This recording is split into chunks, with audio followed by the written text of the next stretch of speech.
અમરેલી જિલ્લાના ધજડી ગામમાં ફૂંકાયેલા એની વાવાઝોડા અને ભારે વરસાદને કારણે ખેડૂતોની ફૂલવાડીઓને મોટું નુકસાન થયું છે। એક ખેડૂતે જણાવ્યું કે વરસાદ અને ભારે પવનને કારણે તેમની 6 વીઘા જમીનમાં વાવેલી ફૂલોની ખેતી સંપૂર્ણપણે નાશ પામી છે। અમરેલી જિલ્લો આમ પણ રાજ્યભરમાં ફૂલોના ઉત્પાદન માટે જાણીતો છે અને અહીંના ઘણા ખેડૂતો ફૂલોની ખેતી પર નભે છે। જિલ્લામાં અચાનક ફૂંકાયેલા તેજ પવનને કારણે ફૂલોના છોડ જમીનદોસ્ત થઈ ગયા, જેના પરિણામે ખેડૂતોનો ઊભો પાક નાશ પામ્યો। હાલ તહેવારોની સિઝન ચાલી રહી હોવાથી ફૂલોની માંગ વધારે છે અને ખેડૂતોને સારા ભાવ મળવાની આશા હતી, પરંતુ કુદરતી આફતને કારણે તેમની આશા પર પાણી ફરી વળ્યું છે।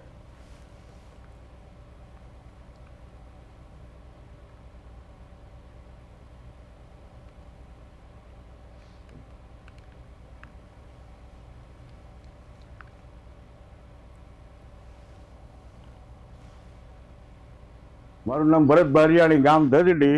મારે 4-5 વીઘાના ફૂલ હતા, એટલે ફૂલ બધા ઢળી ગયા। પવન ને વીજળી 2 દી પહેલા રાતનું આવ્યું ને વીટોળા એટલે એ બધું ઢળી ગયું અને ફૂલના ભાવે સારા મળતા નવરાત્રીના હિસાબે, પણ બધું એ દિવાળી નવરાત્રી હતું એટલે ભાવ સારા, પણ બધું પાછળ કરી નાખ્યો એટલે એક ફૂલ ન ઉતર્યા, કાઢવાના રહે। એટલે સરકાર કાંઈક સર્વે કરીને કાંઈક સામું જોવે તો કાંઈક સહાય મળે તો થોડુંક ખેડૂત કાંઈક ઊભા થાય। 4-6 મહિનાની કમાણી ઉજેરી મોટા કર્યા ત્યાં બધું। રસુલભાઈ રાઠોડ છે, ગામ ધજડી છે। અમારે 5-6 વીઘાના ફૂલ હતા। પ્રમ દિવસે વરસાદ હતો એટલે બધા ફૂલ આડા પડી ગયા હતા, અને પવનને હિસાબે ને વરસાદને હિસાબે।